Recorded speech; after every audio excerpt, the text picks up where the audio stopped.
Hi, Assalamualaikum. My name is Nur Sharina binti Muhammad Saleh. Today, we know that recently floods have occurred in Malaysia and more than 21,000 people affected by Malaysia's worst flooding in years. Floods in Malaysia are common during the annual monsoon season between October and March, particularly on the country's eastern coast. But the downpour that started on Friday morning and continued into Saturday hit worse in the western state of Selangor. It has involved several states such as in Pahang, Terengganu, Kelantan, Melaka and Negeri Sembilan. It causes dozens of highways and roads were also closed, and the videos that have been posted on social media show overflowing rivers, landslides and cars submerged on abandoned streets. So here, I will show you the items that can be donated, such as first, basic necessities food.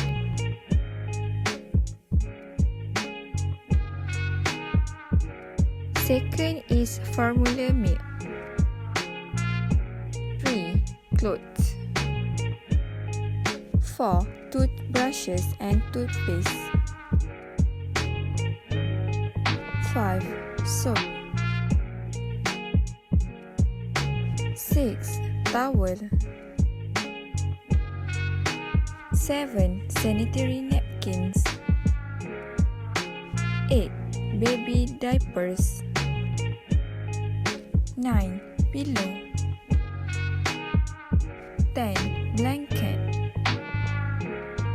And lastly is mask. To all flood victims, stay strong, and I pray that all flood victims are in a good health. That's all from me. Thank you and stay safe, everyone.